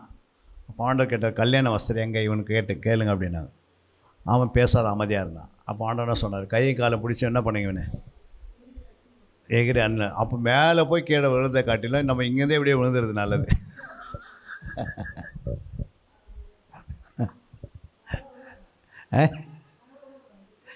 அப்போ நம்ம மேலே போகிறதுக்கு முன்னாடி என்ன பண்ணோம்? பிள்ளைகளை போல் மாறிடணும். புரியுங்களா? பிள்ளைகள் உள்ளத்தை போல் மாறணும். என்னுடைய சாட்சி நீ கேட்டிங்கன்னா, அந்த டாக்டர் அம்மா சொல்லுவாங்க திருநெல்வேலியில், அவங்க என்ன சொன்னாங்கன்னா, இந்த 9 கனியை நாங்கள் இவருக்குள்ளே பார்த்துட்டோம் அப்படின்னாங்க. எத்தனை? 9. ஒரு குழந்தை போல் ஒரு உள்ளன்றது ஒரு என்னது, வேலூரில் ஒரு பாஸ்ட் அவர் சாட்சி கொடுக்க சொன்னார், ஒரு குழந்தை உள்ளத்தை இவருக்குள்ளே பார்த்தோம் அப்படின்னாரு. என்னது குழந்தை உள்ளன்னு அவர் சாட்சி கொடுத்தா நீங்களே பாருங்கள், நம்மள அந்த சாட்சி பேசப்பட்டிருக்கோம். புரியுங்களா? ஏன் சொல்ல வரணும்னா, நம்ம ஒரே நாளில் மாற முடியாது. நம்ம வாழ்க்கையில் வசனமும் ஜபமும் நம்மோடு கூட இணைஞ்சினே இருந்துச்சுன்னா, புரியுங்களா, தவறுகள் இல்லாத மனுஷன் இருக்க மாட்டாங்க, பாவம் இல்லாத மனுஷன் இருக்க மாட்டாங்க. ஆனால் நம்ம சுத்திகரிச்சிக்கின்னு நம்ம ஒரு ஃபேனை நீங்கள் அடிக்கடி துவைச்சினே இருந்தீங்கன்னா, உங்களுடைய வஸ்திரங்களை நீ அடிக்கடி துவைச்சினே இருந்தால், இல்லை உங்களுடைய வீட்டை அதிகமாக சுத்தம் பண்ணினே இருந்தால் எப்படி இருக்கும்? எப்பவுமே சுத்தமாக இருக்கும், உட்காரத்துக்கு நல்லா இருக்கும், நீட்னஸாக எல்லாமே நல்லா. அது மாதிரி தான் ஆண்டவர் சொல்ல, உன்னை சுத்திகரிச்சுக்கோ, உன்னுடைய அறிக்கை செய்துக்கோ, உன் பாவங்களை விட்டுவிடு, நீ இரக்கம் பெறுவாய். இப்படி வசனத்தை வாசிக்கும் போது ஒரு வசனம் நம்மளோட பேசும். அப்படியே நம்மளை என்ன பண்ணோம், அதை கழுவி கழுவி கழுவி கழுவி வசனம் நம்மளே புடமட புடமட புடமட நம்ம பரிசுத்தமாக்கினே வரும். ஒரு 2-10 வருஷத்துக்குள்ளே என்ன ஆயிரும், அவருடைய இருதயத்துக்கு ஏற்றோன்னா மாறுறோம். அல்லையா?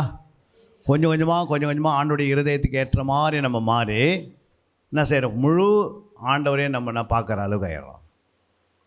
எடுத்த பிறகு ஒருத்தர் என்ன பண்ண முடியாது, எடுத்தருக்கு பரிசுத்தமாக முடியாது இல்லை. கொஞ்சம் கொஞ்சமாக தானே செய்வோம், நம்முடைய வாழ்க்கையில் மாற்றங்கள் வரும். அப்போ வசனமும் இல்லை, ஜபம் இல்லைன்னா என்ன பண்ண முடியாது. அப்போ இந்த வசனங்களை தேடி தியானித்து ஆராய இதுக்கு நேரங்களை செலவு பண்ண என்ன பண்ணோம், நம்முடைய வாழ்க்கையில் முன்னேற்றம் வந்தது. அப்போ பிள்ளைகள் போல் நம்முடைய இருதயம் மாறுது. புரியுங்களா? அப்போ இயேசு சொன்ன வசனம் அப்படியே நிறைவேறும். மாற்ற முடியாதுன்னு ஆண்டு சொல்லலை, மாற்ற சொன்னார். அப்படி முடியவே முடியாதுல, ரொம்ப கஷ்டம் அப்படிலாம் சொல்ல. எல்லாம் அவர் என்ன பண்ணிட்டார், ஒரு நம்மக்கிட்ட சோப்பு இருக்குது, தண்ணீர் இருக்குது, வாஷிங் மிஷின் இருக்குது. என்ன பண்ணுவோம், துணி என்ன பண்ணோம், வாஷிங் மிஷின் இருக்குது, சோப்பு இருக்குது, நம்மகிட்ட உடைகள் இருக்குது, அழுக்கு உடைகள் இருக்குது. என்ன பண்ணோம், அது நீங்கள் துணி எடுத்து அதில் போட்டால் என்ன ஆகுது. அது மாதிரி ஆண்டவர் ரத்தம் வச்சுருக்கிறாரு, பரிசுத்த ஆவி வச்சுருக்கிறாரு, வசனம் வச்சுருக்கிறாரு. இல்லையா? அப்போ நம்ம சுத்தமாகவும் ஆவே மட்டும் ஆண்டு சொல்ல, மறுபடியும் அந்த அந்த உடையை நீங்கள் பயன்படுத்துகிறீங்க, மறுபடியும் அதில் என்ன வருது, அழுக்கு படியுது. தூசு இருக்கிறனால என்ன ஆகுது, அழுக்கு வருது. பிசாசு இருக்கிற வரைக்கும் நமக்குள்ள அழுக்கு வருது. இல்லையா? அப்போது ஏதாவது சின்ன எண்ணங்கள் சிந்தனைகள்லாம் நம்மக்கிட்ட வரும், மாறி மாறி வரும். ஆனால் நம்ம அனுதினம் அவருடைய பாதத்தில் உட்காந்து நீங்கள் அறிக்கை செய்துக்கினே வசனத்தை எடுத்துனே வந்தீங்கன்னா, எப்படி வாஷிங் மிஷினில் போட்டு அந்த துணி புதுசாக வருதோ அதுமாதிரி தினந்தோறும் என்ன பண்ணுவீங்க, பரிசுத்தமாக வருவோம். அப்புறம் நம்ம என்ன பண்ணுவோம், இது நமக்கு விளைவின மாதிரி இந்த வார்த்தை விட்டுருவோம். நம்மக்கிட்ட இருக்கிற கஷ்டப்பை நம்மகிட்ட போயிடும். அறிக்கை செய்திடுவோம், எல்லாரையும் மன்னிச்சிடுவோம். யாரும் நமக்கு விரோதி கிடையாது, பிசாசு தவிர.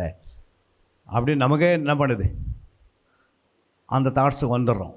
நமக்கு யார் விரோதி, சாத்தான் தவிர மாரி யாருமே விரோதி இல்லை.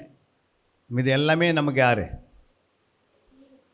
சிநேகிதர்கள் தான். எல்லாமே நமக்கு நண்பர்கள் தான், எல்லாமே நமக்கு சகோதரர்கள் தான், எல்லாமே நமக்கு சகோதரி தான். அவங்க ரட்சிக்கப்பட்டிருக்கா, நம்ம ரட்சிக்கப்படலை. புரியுதுங்களா? அவங்க எப்படியாப்பட்ட இயேசு விட்டுட்டு அவங்க யாருக்கிட்ட எந்த விதமான கடவுளை வணங்கியிருந்தாலும், புரியுங்களா, இயேசுவை ஏற்றுக்கொண்ட இடத்துல ஒரே ஒரு காரியம் என்ன இருக்குன்னா, இந்த அன்பு தான். இந்த அன்பினால தான் அவங்கள ரட்சிக்கப்பட முடியும். அவங்க தெய்வத்தை விட்டுட்டு நம்ம தெய்வக்கிட்ட ஏன் வராங்கன்னா, அன்புதல் தான் வருவாங்க. ஆனால் நம்ம அன்பே சரியில்லைன்னா வரவே மாட்டாங்க கடைசி வரைக்கும். அதனால தான் கிறிஸ்துக்குள்ள இருக்கிறவங்க எல்லாருக்குள்ளேயும் அன்பு இருக்கணும். நம்ம சென்னை பட்டணத்தில் எவ்வளோ ஆண்டோடைய பிள்ளைங்க இருக்கிறாங்களோ அத்தனை பேருடைய பிள்ளைகளுக்குள்ள என்ன இருக்கணும், அன்பு. நிறைவான அன்பு இருந்தால் நம்முடைய சென்னை பட்டணம் முழுமையாக என்ன பண்ணோம், ரட்சிக்கப்பட்டுரும். புரியுங்களா? அப்போ சென்னை பட்டணத்துக்கு தேவை என்னது, எழுப்புதல் வேணுமா, அன்பு வேணுமா?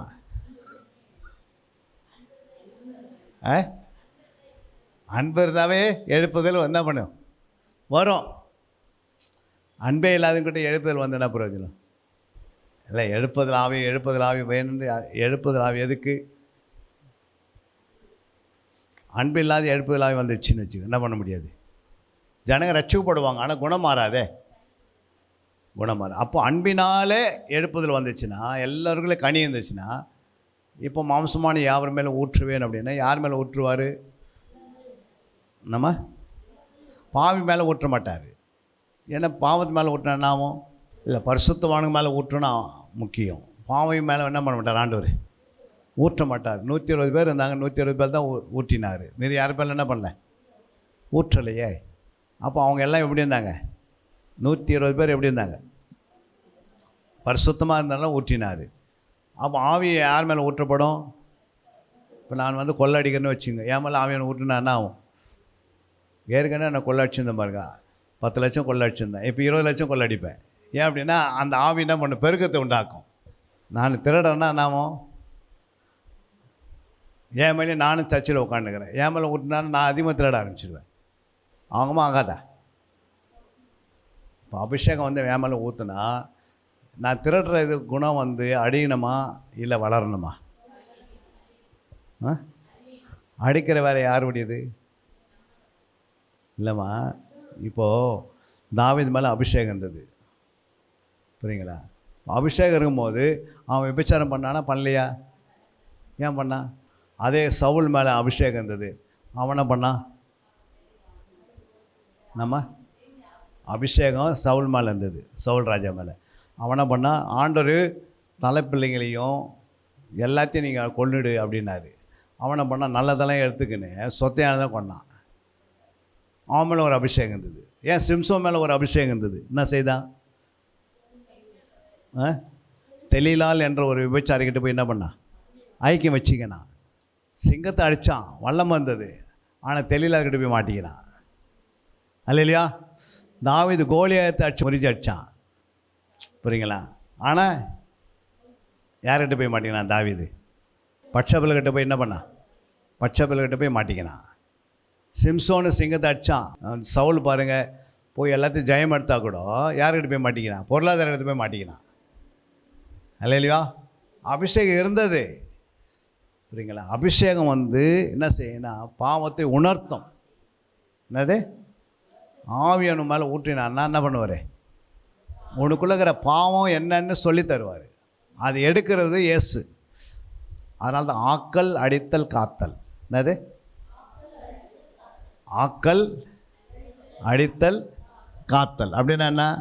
உருவாக்குறது பிதா, காக்கிறது ஆவியானவர், அடிக்கிறது இயேசு கிறிஸ்து. உருவாக்குறவர் பிதா. எல்லாரையும் நம்மளை உருவாக்கினாரா? பிசாசு கூட சேர்த்தானே உருவாக்கினாரே. எல்லா தூதர்களையும் எல்லாரையும் யார் உருவாக்குறது? பிதா உருவாக்கினார், புரியுங்களா? ஆவியானவர் ஜலத்தின் மேல் என்ன பண்ணார்? பாதுகாத்தார் ஜலத்தை. அல்லையா? இயேசு கிறிஸ்து என்ன பண்ணுறாரு? இயேசு கிறிஸ்து பாவத்தையும் பாவக்கிரிகளை என்ன பண்ணுறாரு? அழிக்கிறாரு. நமக்குள்ளே இருக்கிற பாவக்கிரிகளை, நமக்குள்ளே இருக்கிற சுபாவங்களை, ஜென்ம சுபாவங்களை, நமக்குள்ளே இருக்கிற ஜாதி மதம் என்ற சுபாவங்களை, நமக்குள்ளே இருக்கிற பண ஆசை, நமக்குள்ளே இருக்கிற பொருள் ஆசை, நமக்குள்ளே இருக்கிற எல்லாவது பெருமை, மேட்டிமை, கீழ்ப்படியாமை தன்மைகள், இதெல்லாம் நமக்குள்ளே இருக்கும்போது அவர் வசனத்தை அனுப்பி அழைக்கிறாரு. அல்லையா? அப்போ ஆக்கல் யார்? பிதா. அடித்தல் இயேசு, பாதுகாத்தல் பரிசுத்தாவியானவர். இப்படி தான் திருத்தமாக வேலை செய்கிறாங்க அவங்க. அப்போ ஆவியானவர் தன்னுடைய ஆவியை ஊற்றுவார் மாம்சமான யாவர் மேலும். புரியுங்களா? யார் மேலே ஊற்றுவார்? இல்லை, மாம்சமான மேலே தான் ஊற்றுவார். ஆனால் அவங்க எப்படி இருக்கணும்? ஊற்றுவதுக்கு முன்னாடி அவங்க எப்படிமா இருக்கணும்? அந்த அம்மாவுக்கு அவங்களுக்கு என்ன தேவைப்பட்டது? அப்பம் தேவைப்பட்டது இல்லை? நீ போய் எல்லோரும் பாத்திரத்தை வாங்கின்னு வாங்கினு. அப்போ எல்லா பாத்திரமும் காலி பாத்திரமாக இருந்தால், இல்லை ஏதாவது இருந்துச்சுன்னா அதில் எல்லாருக்கிட்டையும் பாத்திரம் வாங்கிட்டு வந்து வச்சாங்க. இந்த எண்ணெயை அதில் ஊற்றுனாங்க. அது எல்லா அந்த வீடு என்ன பண்ணிச்சு? எல்லா பாத்திரத்தை நிரப்பினாங்க, புரியுங்களா? அப்போ அவங்க வாழ்க்கை முன்னாடி அந்த பஞ்ச காலத்தில் என்ன பண்ணாங்க? புசித்தாங்க, குடித்தாங்க, எல்லாம் செய்தாங்க. இல்லையா? அப்போது ஆண்டவர் வந்து நம்முடைய பாத்திரத்தில் நம்ம ஊற்றணும்னா ஃபஸ்ட்டு பாத்திரம் எப்படி இருக்கணும்? சுத்தமாக இருக்கணும். அங்கே வெறுமையாக இருந்தது, இங்கே சுத்தமாக இருக்கணும். இல்லையா? நம்ம பாத்திரம் சுத்தமாக இல்லைன்னா ஆவியன் நம்ம மேலே என்ன பண்ண மாட்டார்? ஊற்ற மாட்டார். அப்படி ஊற்றுறதா இருந்தால் நமக்கு சுத்திகரிப்பே தேவையில்லையே. ஏசு ரத்தத்தை சிந்தது எதுக்கு? நம்மளை சுத்திகரிப்பதுக்காக. ஆயத்தமாக இருக்கிற மேலே தான் ஆவியன் என்ன பண்ணுவார்? ஊற்றுவார். என்ன செய்வார்? யார் மேலே? ஆயத்தமாக இருக்கிற மேலே, புரியுங்களா? இப்படி ஒரு ஆவியனை இறங்க போகிறாரு, நம்ம ஆயத்தமாக இருப்போம். அப்போ கனி கொடுக்குற ஜீவியம் தான் ஆவியனுடைய பலன் அதிகமாக இருக்கும். என்னது? கனி வந்து நிறைவாந்தான் ஊற்றுங்க. எப்படி ஊற்றுவாங்க? ஒரு மரத்தில் கனியே இல்லை, புரியுங்களா? கனி கொடுக்கறதே இல்லை, அது மேலே மழை பெஞ்சா என்ன ஆகாது? மரம் தான் வளரும் தவிர கனி என்ன பண்ண முடியாது, பார்க்க முடியாது. அப்போ கனி இல்லாத மரத்து மேலே வந்து ஊற்ற மாட்டார், புரியுங்களா? கனி உள்ள மரத்து மேலே தான் ஊற்றுவார். அப்போ உங்களுக்குள்ள அன்பு, சமாதானம், நீடிய பொறுமைலாம் ரெடியாக இருந்துச்சுன்னு வச்சுக்கோ. ஆவியன் நிரப்பினான்னா அது பிறகு ஊழியம் வளர்ந்துடும். சும்மா எல்லா ஊழியக்காரும் சும்மா வளரல, கனி வர வர தான் வளர்ச்சி. புரியுங்களா? கூடவே என்ன பண்ணோம், பிசாசு பணம் பொருள் எல்லாத்தையும் கொண்டு வருவான். நம்ம தான் ஜாக்கிரதையாக இருக்கணும். இல்லையா? எது தேவை எது தேவைன்றது ஆவியனை பிரிப்பார். ஆவியனுடைய வேலை என்ன அப்படின்னா வரப்போகிற காரியங்களை சொல்லி தருவார். இல்லையா? உனக்குள்ள இருக்கிற பாவத்தை உணர்த்துவார். புரியுங்களா? நடக்க போகிறத சொல்லி தருவார். பின்னாடி மறந்த காரியங்களும் சொல்லி தருவார். இல்லையா? ஆவியானவர் வரப்போகிற தீமைகளும் சொல்லி தருவார். ஆபத்து வருதுன்னா உடனே ஆவியை என்ன பண்ணுவார், நமக்குள்ளே பேசுவார். ஆனால் இயேசு என்ன பண்ணுவார், நமக்குள்ள இருக்கிற அசுத்தங்களை அடிப்பார். பிசாசு அடிக்கக்கூடிய வல்லமை இயேசுக்கிட்ட இருந்தது. புரியுங்களா? ஆவியானவர் இயேசு வர்றதுக்கு முன்னாடியே வந்துட்டார். இல்லை, ஏன் அடிக்க முடியல பாவத்தை? பழைய ஏற்பாட்டில் ஆவியானவர் இருந்தாரா இல்லையா? இருந்தார். ஏன் அடிக்க முடியல? பழைய ஏற்பாட்டில் தேவன் வந்து யார் என்று ஜனங்களுக்கு என்ன பண்ணார், வெளிப்படுத்தினார். தேவன் எப்படிப்பட்டவர்? புரியுங்களா? இப்போ சிம்சோன் வந்து 200 நரிகளை கட்டி தீ வச்சுது. இன்றைக்கி 200 சிம்சோன் ஆவி மேலே இறங்கிச்சு, 200 நரியை கட்ட முடியுமா? இப்போ நரி கட்டுற வேலையே அது. புரியுங்களா? தாவீது மேலே கோலியாத்தினுடைய ஆவி இறங்கிச்சு, கோலியாத்தை அடிக்கக்கூடிய வல்லமை. இப்போ அது மாதிரி ஆவி என் மேலே ஊற்றுவாரா? நான் ஜனங்களை போய் அடிக்க முடியுமா? இப்போ நேசிக்கிற ஆவி ஊற்றுவார், அன்பின் ஆவி ஊற்றுவார். இப்போ இந்த காலத்தில் நமக்கு என்ன ஆவி வேணும்? அன்பின் ஆவி வேணும், சாந்தமுள்ள ஆவி வேணும். புரியுங்களா? நீடிய பொறுமையுள்ள ஆவி வேணும், நமக்குள்ளே இச்சை அடக்கமுள்ள ஆவி வேணும். இப்படி தான் ஆண்டவர்கிட்ட பெற்றுக்கொள்ளணும். அல்லேலூயா? இப்போ வந்து எதிரிகளை நேசிக்கக்கூடிய ஆவி வேணும், சத்துருக்களை நேசிக்கிற ஆவி நம்ம மேலே ஊற்றப்படணும். புரியுங்களா? ஆவியனை ஊற்றுகிறான்னா எல்லாரையும் நேசிக்கக்கூடியதான் ஆவி ஊற்றுவார். தவிர எல்லோரும் அடிச்சுட்டு வாங்க, கோலியாத்து போல் என்ன பண்ணுங்க, சிம்சோனை போல் எல்லோரையும் அடித்து சாச்சிடுங்க அப்படின்லாம் சொல்ல மாட்டேன். சொல்லுவாரா? ஏன்னா நம்ம நேசித்தா மனம் திரும்பிடுவாங்க. அன்பு கூர்ந்தால் என்ன பண்ணுவாங்க, எல்லாம் தானாக உள்ளே வந்துடுவாங்க. அன்பினால தான் சபையை கட்ட முடியும், தவிர வேறு எதனாலையும் கட்டவே முடியாது. அல்லேலூயா? பிதாமி சித்தம் அன்பினால தான் இருக்கிறது. அதனால தான் அன்பின் ஆவியை ஊற்றுங்க என்ன பண்ணணும், கேட்கணும். ஆண்டவரே என் மேலே அன்பின் ஆவி ஊற்றுங்க. புரியுங்களா? இன்னும் நான் அன்பை வெளிப்படுத்தணும், இன்னும் நான் அன்பாக வாழ்ந்து காட்டணும், இன்னும் அநேக ஆத்துமாக்களை நான் கொண்டு வரணும்னா எனக்கு என்ன வேணும், அன்பின் ஆவி ஊற்றுங்க. என் கணவரை இன்னும் அதிகமாக நேசிக்கணும், என் பிள்ளைகளை நேசிக்கணும், என்னுடைய சொந்த பந்தத்தில் நேசிக்கணும். அவங்களாம் உங்களுடைய அன்பினால் அவங்க ரட்சிக்கப்படணும். இயேசுடைய அன்பினால் தானே எல்லாம் ரட்சிக்கப்பட்டாங்க. இயேசு கிறிஸ்து எத்தனை பேர் விரோதமாக பேசினாங்க, எவ்வளோ பேர் ஆண்டவராக இயேசுக்கு விரோதமாக எழும்பினாங்க. ஆனால் எல்லாரையும் மன்னிச்சிட்டாரு. அப்போ கிறிஸ்துடைய ஆவி பிதாவின் சித்தத்தை நம்ம செய்யணும்னு என்ன பண்ணோம், பிதாவின் சித்தத்தில் இதெல்லாம் வந்து அடங்கியிருக்கிறது. நான் சொன்னது அத்தனைக்கான என்ன இருக்குது, பிதாவின் சித்தத்தின்படி நடக்கணும். யாக்கோபு 1:22 சொல்கிறது, அல்லாமலும் நீங்கள் உங்களை வஞ்சியாதபடிக்கு திருவசனத்தை கேட்கிறவர்களாய் மாத்திரமல்ல அதன்படி செய்கிறவர்களாக இருங்கள். அல்லேலூயா? நம்ம திருவசனத்தை கேட்கிறோம், ஆனால் என்ன செய்யணும்,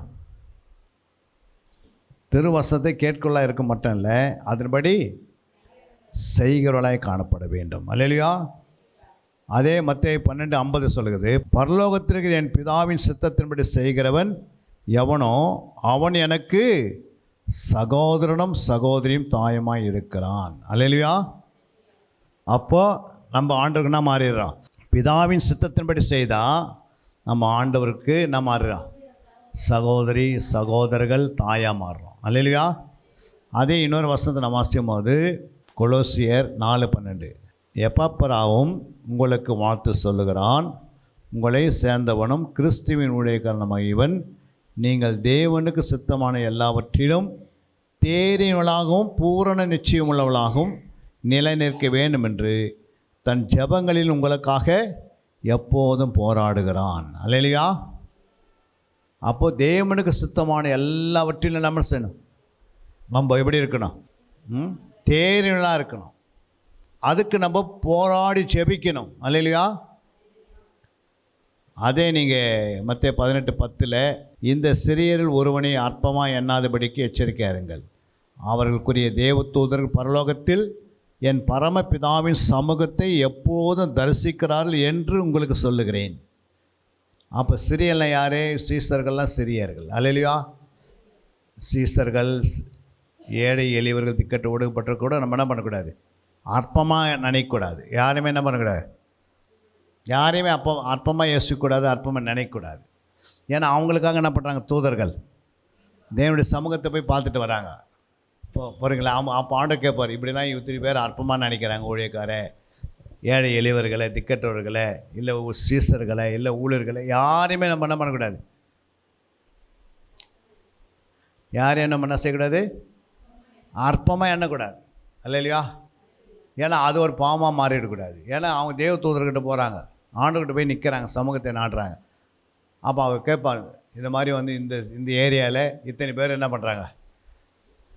ஊழியர்களை அற்பமாக நினைக்கிறாங்க அப்படின்னா எப்படி இருக்கும்? அப்போ தேவ கோபம் அந்த ஏரியாவுக்கு இறங்கிடுது. அப்போ இந்த வேத வாக்கியங்களை சரியாக அறியாதனால பல பிரச்சனையில் போய் மாட்டிக்கிறாங்க. கவர்மெண்ட்டில் என்னென்ன கட்டளை இடுறாங்களோ அதெல்லாம் நம்ம தெரியாத என்ன பண்ணுவோம்? கவர்மெண்ட்டில் போடுற ஆர்டரெல்லாம், சட்டத்திட்டங்கள்லாம் போடுறது நமக்கு தெரியாத இருந்தால் எப்படி இருக்கும்? இல்லை, தெரியாத இருந்தால் அடிக்கடி பணத்தை கட்டிக்கினே இருக்கணும். ஹெல்மெட் போட்டு அது போய் 2000 கட்டணுவான். காரில் பெல்ட்டு போடாதுண்டா அது பணத்தை கட்டணுவான். புரியுங்களா? சிக்னலில் எங்கே நிற்கணும், எங்கே நிற்கிறது தெரியாது, நம்ம போய் எங்கே நின்று என்ன பண்ணோம்? ஃபைன் கட்டணும். ஏன்னா அந்த சட்டம் தெரியல. அதுமாதிரி நம்ம வேத புத்தகன்ற சட்ட புத்தகம். அல்லையா? இதில் எதெல்லாம் அறியாது இருக்கோ அதுக்கெல்லாம் பனிஷ்மெண்ட் நமக்கு வந்துனே இருக்கும். சட்டத்தை கரெக்டாக அறிஞ்சிங்கன்னா அதெல்லாம் தப்பிக்கிறோம். அதனால தான் வேதத்துக்காக பைபிள் கிளாஸ்ன்றோம். ஆண்டவர் 5 விதமான ஊழியத்தை எதுக்கு வச்சார்?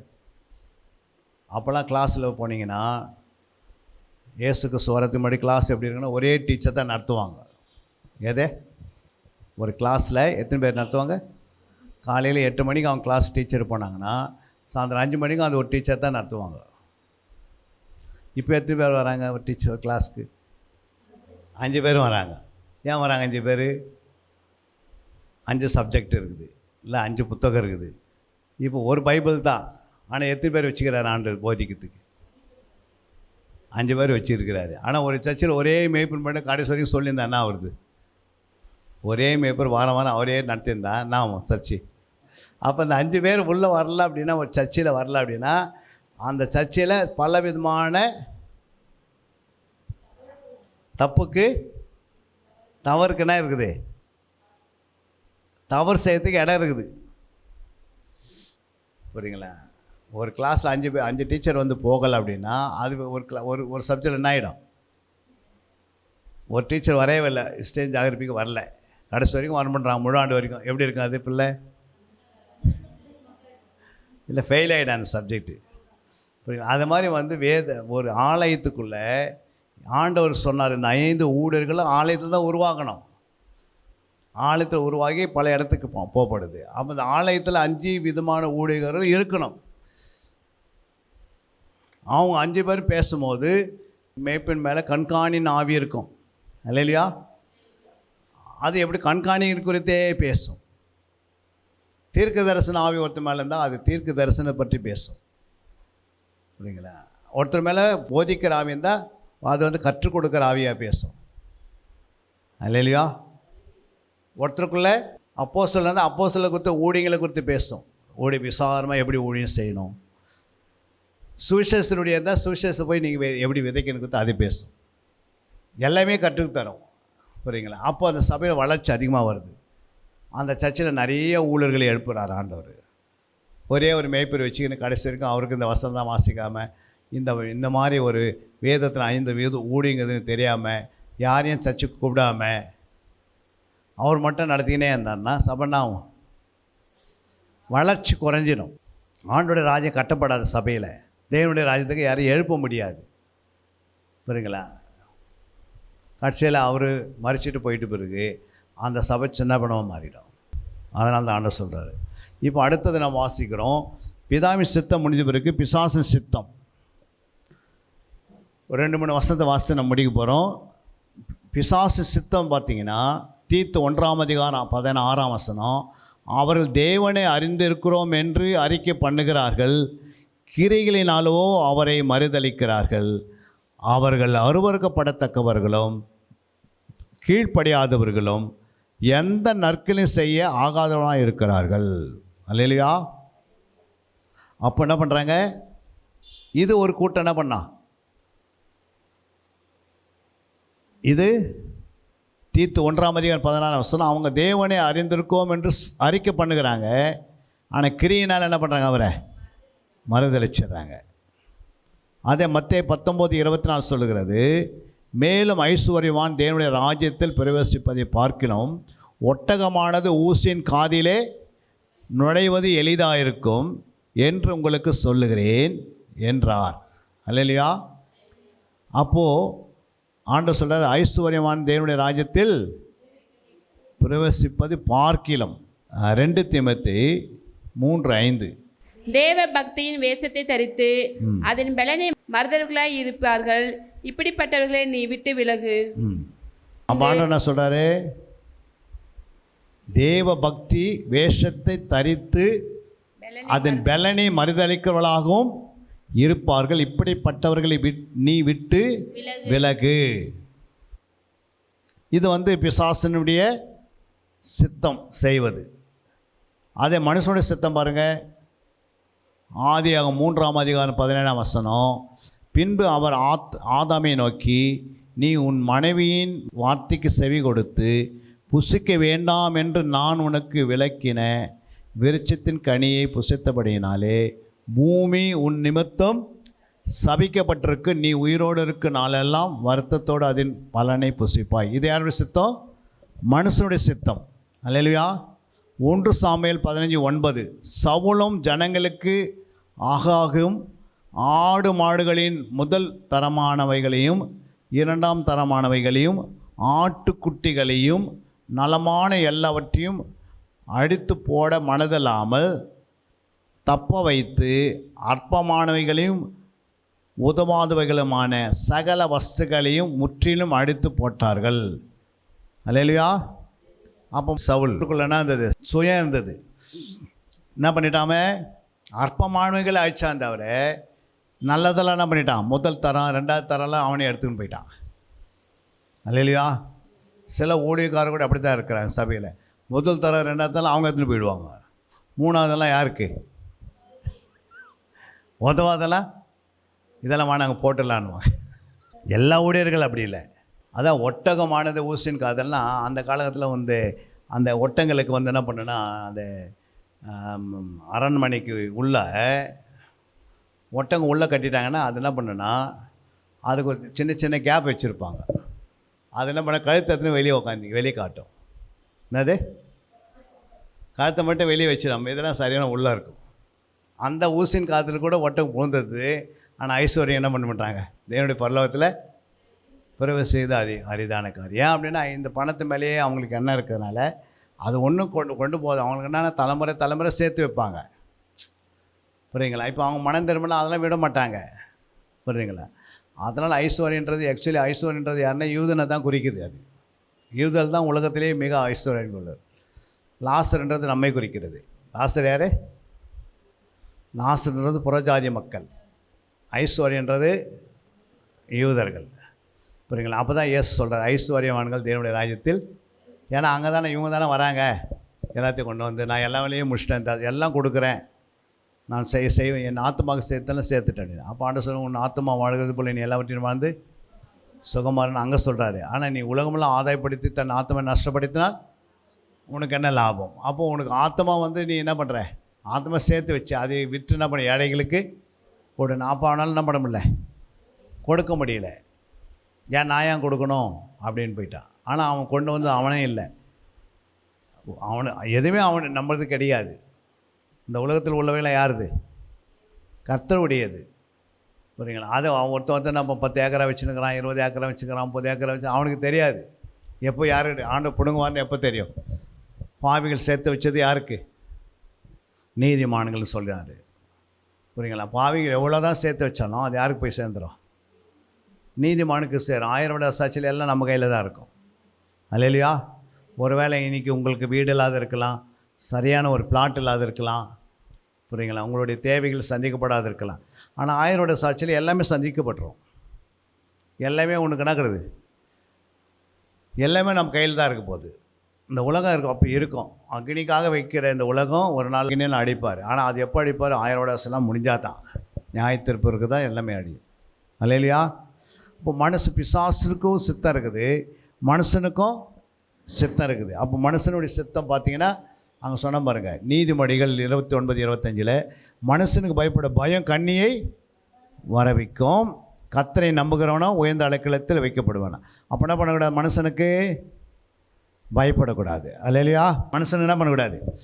பயப்படக்கூடாது. அது எசேக்கியேல் 33:30 சொல்லுது, ஜனங்கள் கூடி வருகிற வழக்கத்தின்படியே உன்னிடத்தில் வந்து உனக்கு முன்பாக என்ன பண்ணுறாங்க? என் ஜனங்களைப் போல உட்கார்ந்து உன் வார்த்தைகளை கேட்கிறார்கள், ஆனாலும் அவர்கள் அவைகளின்படி செய்கிறதில்லை. அவர்கள் தங்கள் வாயினால் இன்பமாய் பேசுகிறார்கள், அவர்கள் இருதயமோ பொருளாசை பின்பற்றி போகிறது. அல்லையா? அப்போ ஜனங்க வருவாங்க, சர்ச்சைக்கு ஒரு கூட்டம் வருது, அதெல்லாம் எதுக்கு வருது? வருமா? ஜனங்கள் கூடி வருகிற வழக்கத்தின்படியே வருவாங்களாம். வழக்கம்னா சண்டே ஆனால் கரெக்டாக அங்கே போயிடணும், சர்ச்சைக்கு போயிடணும். வழக்கத்தின்படி உன்னிடத்தில் வந்து உனக்கு முன்பாகவே என்ன பண்ணுவாங்க? என் ஜனங்களைப் போல உட்கார்ந்துப்பாங்களாம். ஆனால் உன் வார்த்தையை கேட்கிறார்கள், ஆனாலும் அவர்கள் அவைகளின்படி செய்கிறதில்லை. அவர்கள் தங்கள் வாயினால் இன்பமாய் பேசுகிறார்கள், அவர்கள் இருதயமோ பொருளாசை பின்பற்றி போகிறது. அல்லையா? பாருங்கள், உன் வார்த்தை கேட்கிறார்கள், அடுத்தது தங்கள் வாயினாலே இன்பமாய் பேசுகிறார். 2 பேருமே குறிக்குது. 33, 31 பாருங்க, 2 பேசுகிறார் ஆண்டவர். ஒன்று பேசுகிற மேய்ப்பரையும் குறிக்குது, கொஞ்சம் கேட்கிற விசுவாசியும் கேட்குது. கேட்குறவங்க இருக்கிறாங்க, பேசுகிறவங்க இருக்கிறாங்க. ஆனால் வாயில் மட்டும் பேசுகிறாங்க, ஆனால் கிரியை என்ன பண்ண மாட்டேங்குது? எந்த கிரியும் செய்யறதில்லை, சுபாவம் எதுவும் இல்லை. அப்படின்னா அர்த்தம் அது அவங்களாம் மாம்ச பிரகாரமாக வராங்க. மனுஷ பிரகாரமாக சுய சித்தம் நிறைவேற்றுறாங்க.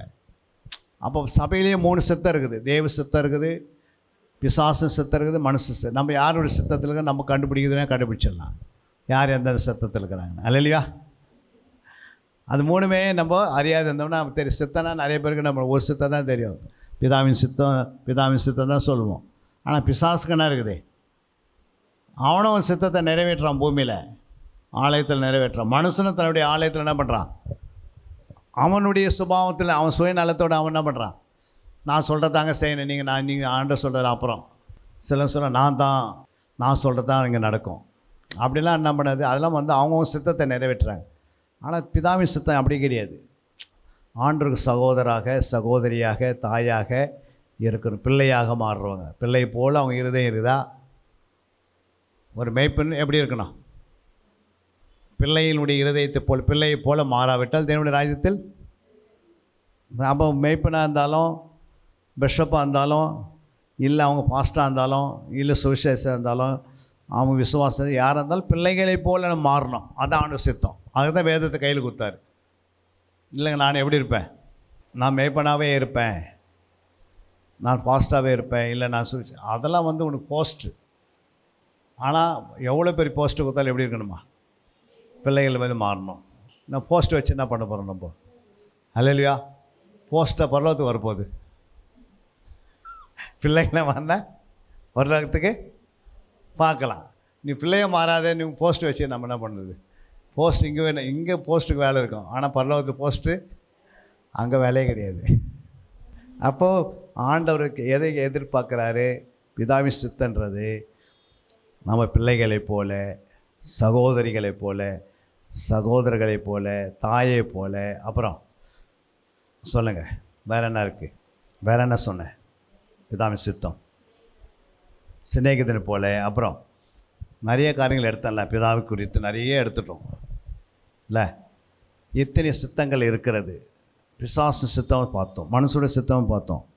நம்ம எந்த சித்தத்தில் இருக்கிறோம் நம்ம இதெல்லாம் தெரிஞ்சிருந்தால் தான் புரியுங்களா? இது மாதிரி வந்து உங்களுக்கு எடுத்தது எத்தனை சப்ஜெக்ட்னா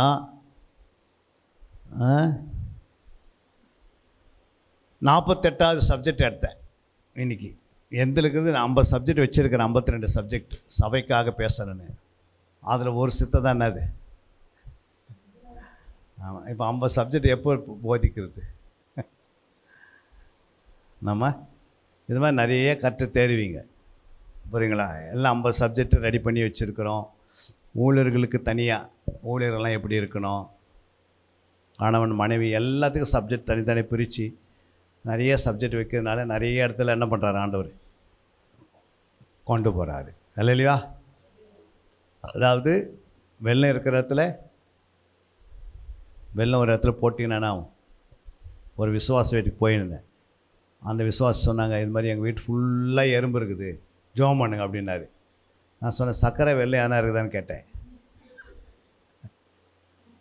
சர்க்கரை இருக்குதுங்க. சர்க்கரை எடுத்து வெளியே போட்டால் எல்லா எறும்பு என்ன பண்ணிச்சு, வெளியே போயிடுச்சு. இப்போ அவருக்கு அந்த வெளிப்பாடு தெரியாது, என்ன பண்ணுறாரு, எறும்புங்களுக்கு ஜெபம் பண்ண சொல்கிறாரு, வெள்ளை வெளியே போடணுமா. அது மாதிரி எத்தனையோ விசுவாசி என்ன பண்ணுறாங்க, எதுக்கு ஜெபம் பண்ணு எதுக்கு ஜெபம் பண்ணாது அறியாமல் கண்ணு மூடித்தனமாக வாழுதுங்க. என்ன பண்ணுறது, சத்தியத்தை அறியாதனால. ஆவியானவர் எதுக்கு வராருன்னா நமக்குள்ள நமக்கு இந்த சத்தியத்தை புரிஞ்சு கொள்ளத்துக்கும் சத்தியம்னா என்னன்னு இயேசுவை கரெக்டாக தெளிவுபடுத்துறது தான் ஆவியானவர். வசனங்கள்லாம் நமக்கு தெளிவாக தெரிஞ்சிச்சுன்னா, புரியுங்க, நம்ம கையில் வந்து 100 ரூபா கொடுக்குறாங்கன்னா அது 100 ரூபான்னு கரெக்டாக தெரிஞ்சால் போதும். அதில் என்ன வரும்னு நமக்கு தெரிஞ்சால் அப்போ 100 ரூபாய்க்கு அர்த்தம் முடிஞ்சிச்சு. 100 ரூபாய் கையில் கொடுத்துட்டு அதுக்கு என்ன வரும்னு நமக்கு தெரியாதுந்தா. அப்போ 100 ரூபாய் தெரியுது, ஆனால் 100 ரூபாய்க்குள்ளே அது எதுக்காகல எதுக்கு என்னென்ன பொருள் வாங்க முடியும்னு அது தெரியாதுந்தா. எவ்வளோ கஷ்டம். அதை வேதம் எல்லாருக்கும் தெரியும், ஏசு எல்லாருக்கும் தெரியும், ஆனால் என்ன தெரியல, ஏசு எழுதி வச்சது எதுக்காகன்னு அது தெரியாத எவ்வளோ கஷ்டம். நான் எழுதி உங்களுக்கு மகத்துவங்களும் கையில் கொடுத்தேன், நீங்கள் அதை தூரம் வச்சுட்டு என்னை காப்பாற்றுன்னு எப்படி காப்பாற்றுறது? காப்பாற்றுறது எது? வசனம் தான் காப்பாற்றும். அவர் 2000 வருஷம் பேசிட்டார் நமக்கு. அந்த வசனம் உயிராகுது. அதை நம்ம எடுத்து தியானித்தோம்னா அது நமக்கு உயிர் கொடுக்குது, ஜீவன் கொடுக்குது, பலத்தை கொடுக்குது, சுகத்தை கொடுக்குது, எல்லா வேலையும் அது செய்துக்கும். அல்லேலூயா. அன்பிற்குரியவர்களே, சத்திய வேத ஆராய்ச்சி வித்தியாசாலை தரிசன ஊழியம் 1. வடமாநிலத்தில் 300 திருச்சபைகளை உருவாக்குதல். 2. மாதம் ஒருமுறை எழுப்புதல் உருவாக்கும் எழுப்புதல் கூட்டம். 3. ஊழியர்கள், சபை தலைவர்கள், சுவிசேஷர்களுக்கென கருத்தரங்கு, அதாவது சத்திய வேத ஆராய்ச்சி நேரம். 4. டிவி ஊழியம். 5. பத்திரிகை ஊழியம். 6. CD DVD ஊழியம். 7. பவர் கேம்ப் அக்னி அபிஷேக முகாம். 8. உபதேச ஆராய்ச்சி கருத்தரங்கு ஊழியம். 9. நலிந்த குழந்தைகள் இல்லம். 10. 24 மணி நேர ஜெப மையம். 11. சத்திய தேவ ஆராய்ச்சி கல்லூரி. 12. சிறுவர்கள் உருவாக்கும் ஊழியம். 13. மருத்துவ முகாம். 14. ஜெயில் ஊழியம். 15. கைப்பிரதி ஊழியம். 16. கிராம ஊழியம். 17. மிஷனரியை உருவாக்கும் ஊழியம். 18. நன்றி துதி ஆராதனை கூட்டங்கள். 19. சமூக நலப்பணிகள் ஊழியம். 20. இன்டர்நெட் மூலமாக ஆன்லைன் படிப்புகள். இது விரைவில் வரவிருக்கின்றது. 21. தேவனுடைய வருகைக்கு ஆயத்தப்படுத்துதல். இதனுடைய நோக்கங்கள்: 1 கோடி சீடர்கள் உருவாகுதல், 1 கோடி ஜாமக்காரர்கள் உருவாகுதல், 1 கோடி யுத்த வீரர்கள் உருவாகுதல், 1 கோடி ஊழியர்கள் உருவாகுதல். தரிசனத்தை அவன் கண்டபோது அவர்களுக்கு சுவிசேஷத்தை அறிவிக்கும்படி கர்த்தர் எங்களை அழைத்தார். புறப்பட்டு போக பிரயத்தனம் பண்ணி. அப்போஸ்தலர் நடபடிகள் 16:10.